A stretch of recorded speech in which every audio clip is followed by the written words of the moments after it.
From the depths of ancient African history rises the mighty land of Sudan. This is a place where the Sahara's golden embrace meets the life-giving Nile, where towering pyramids whisper tales of forgotten pharaohs and where vibrant cultures blend in a harmonious dance. To discover how Sudan's strategic location along the Nile shaped its destiny as a hub of trade and cultural exchange, and witness the indomitable spirit of the Sudanese people as they navigate the challenges of colonialism, civil war, and the pursuit of peace and democracy. Along the way, immerse yourself in the vibrant tapestry of Sudan's culture, from its soulful music and poetic traditions to its warm hospitality and delectable cuisine. Explore the vast expanse of the Sahara Desert, the life-giving Nile River, and the lush greenery that surrounds it. Thousands of years ago, along the banks of the Nile River stood the magnificent pyramids of the Kingdom of Kush, a testament to the ingenuity and power of this ancient African civilization. The Kush Empire flourished in what is now Sudan, leaving behind a legacy that would influence the course of history. From their capital cities of Napata and Meroë, the Kushite kings ruled over a vast domain, controlling the flow of goods and resources along the Nile. They built pyramids as grand as those of ancient Egypt, serving as burial grounds for their esteemed rulers.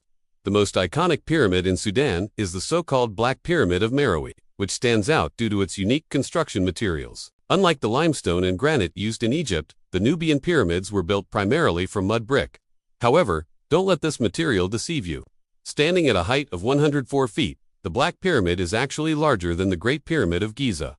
This architectural marvel showcases the advanced engineering techniques employed by the Kush Empire, who understood the importance of creating structures that would stand the test of time. But the Kingdom of Kush wasn't just about impressive architecture. Their influence extended far beyond their borders. During the reign of King Kashta in the 8th century BC, the Kushites conquered Egypt, establishing the 25th dynasty and bringing an end to the new kingdom. For the first time, Egypt was ruled over by a Black African dynasty, marking a significant chapter in African history.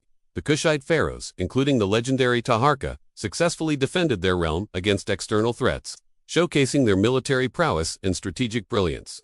But as the centuries passed, the Kingdom of Kush faced new challenges. By the 4th century AD, the empire had declined, leaving behind a legacy that would inspire awe and wonder for generations to come. The Kushite civilization played a pivotal role in shaping the ancient world, leaving an enduring impact on art, trade, and cultural exchange. Their innovations and achievements continue to captivate historians and archaeologists alike, providing valuable insights into the rich tapestry of human history. Now let's fast forward to the arrival of Islam and Arab culture in Sudan. In the 7th century AD, with the expansion of Islam, Arab traders and conquerors began arriving in Sudan. They brought with them a new faith that would profoundly transform Sudanese society.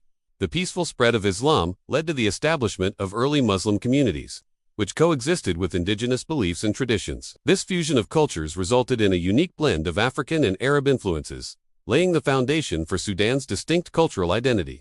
The fusion of African and Arab cultures in Sudan gave rise to a rich and diverse society. As Arab traders settled in Sudan, they brought with them their language, customs, and traditions, which intermingled with the existing African traditions. Arabic became the dominant language, while elements of Islamic culture, such as the mosque and the call to prayer, became integral parts of daily life. However, it's important to note that this cultural fusion was not a one-way process.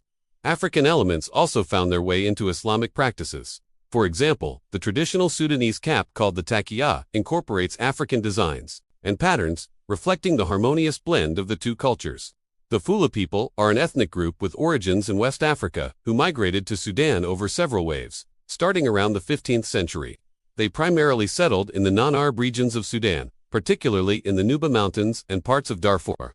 The exact number of Fulani in Sudan is not precisely known, but they constitute a significant portion of the non-Arab population, estimated to be in the millions. The Fulani are primarily pastoralists, known for their close relationship with their cattle. They live a nomadic or semi-nomadic lifestyle, moving from place to place in search of grazing lands for their herds. Their deep connection to their cattle is not only a means of sustenance, but also an integral part of their cultural identity. The Fulani have their own distinct language, which belongs to the Afro-Asiatic family and has various dialects.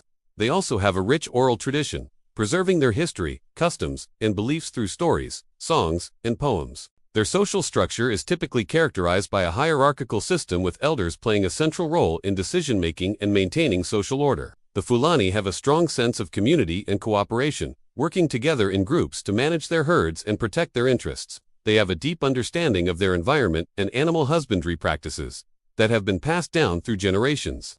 The Fulani in Sudan generally follow Islam, although some still practice traditional African religions that have incorporated Islamic elements. Their religious beliefs and practices often intertwine with their daily lives as pastoralists, seeking harmony between their spiritual duties and their nomadic lifestyle. The Fulani have faced various challenges, including conflicts with other ethnic groups, pressure to settle in one place, and the impact of climate change on their traditional way of life.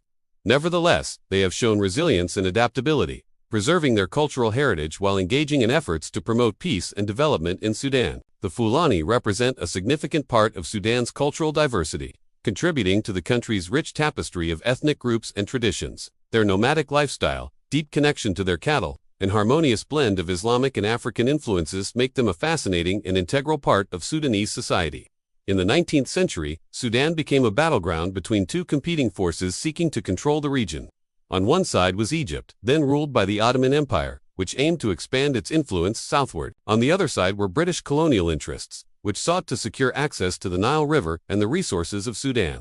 This period marked the beginning of intense competition and conflict between Egypt and Britain over the control of Sudan. The Egyptians, under the leadership of Muhammad Ali and his successors, had designs on expanding their territory southwards along the Nile. They saw Sudan as a crucial gateway to sub-Saharan Africa, which was rich in potential resources and strategic importance. To secure their control, Egypt began military campaigns into Sudan, aiming to subdue the local rulers and establish direct authority over the region. The British, meanwhile, had their own ambitions for Sudan. As a major player in the global trade and colonialism, Britain sought to expand its colonial empire in Africa. Sudan's strategic location along the Nile made it an attractive target, as it provided access to the valuable resources of the interior. Additionally, Sudan's agricultural potential, particularly its capacity to produce cotton and other commodities, appealed to British economic interests. As the competition between Egypt and Britain intensified, Sudan became a pawn in their struggle for dominance. Both powers negotiated with local leaders, formed alliances, and engaged in military confrontations to assert their control. The Egyptian campaign into Sudan, however, ultimately failed in the face of British resistance and logistical challenges. Following the defeat of the Egyptians, Sudan came directly under British rule, while Egypt remained under British influence. The British colonial administration in Sudan implemented policies aimed at consolidating control and exploiting the region's resources. They introduced a system of indirect rule, working through local chiefs and authorities to maintain order and extract resources.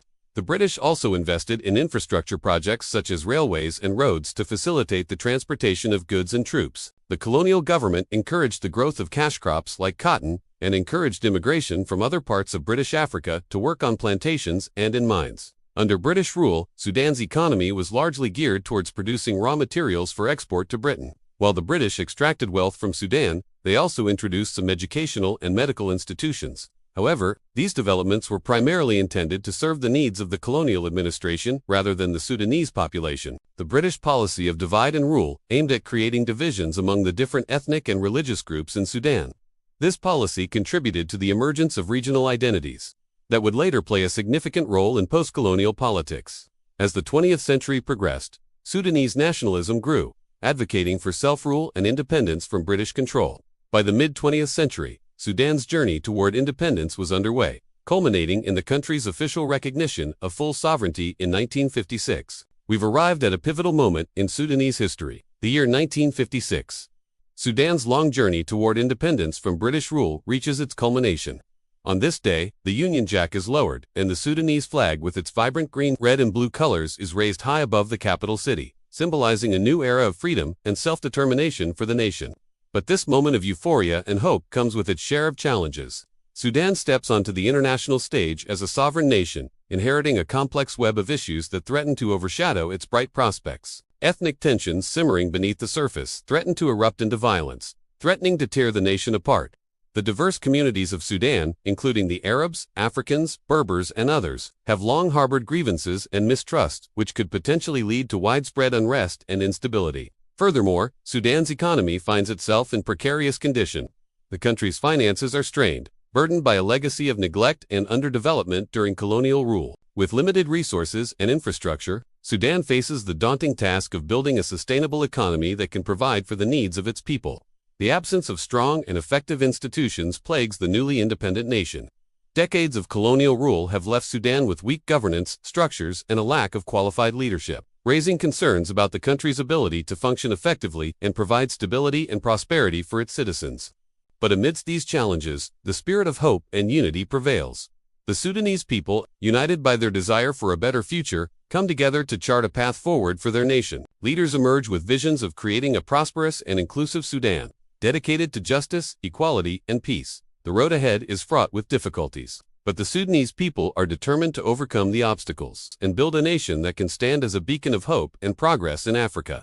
Only time will tell whether Sudan can navigate these turbulent waters and fulfill its potential as a free and independent nation. The challenges are immense, but the spirit of independence burns brightly within the hearts of its people, fueling their determination to create a brighter future for themselves and generations to come. The 20th century witnessed a surge in Sudanese nationalism, driven by the desire for self-rule and independence from external powers. This growing sentiment was fueled by the efforts of educated elites, who returned from studies abroad with new ideas about self-determination and modernization. Intellectuals and activists played a pivotal role in shaping the course of Sudan's journey towards independence. Figures like Sir Ali al-Marghani, a prominent leader of the Umma Party, advocated for Sudanese nationalism and unity.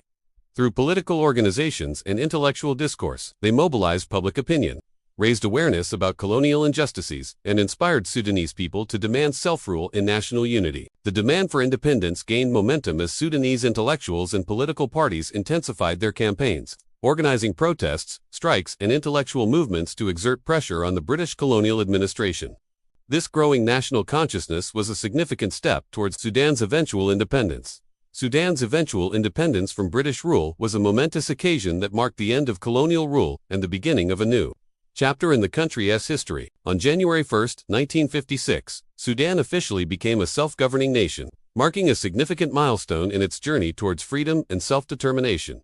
The news of independence spread like wildfire across the country, igniting celebrations and festivities among the Sudanese people. People from all walks of life came together to commemorate this historic moment, expressing their joy and pride in their nation's newfound freedom. However, the challenges did not end with independence. Sudan faced numerous obstacles, including ethnic tensions, economic hardships, and the absence of strong institutions. Nevertheless, the Sudanese people were determined to build a prosperous and unified nation. Despite challenges, Sudan's younger generations are determined to write a new chapter. With access to technology, social media, and global networks, they push for education, women's rights, and democratic governance.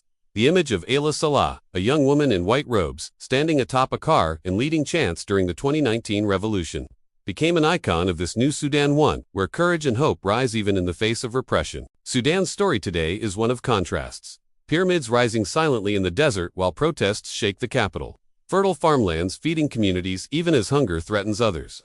Traditions passed down for millennia alongside calls for modern democracy. It is a nation tested by history but unwilling to surrender to despair.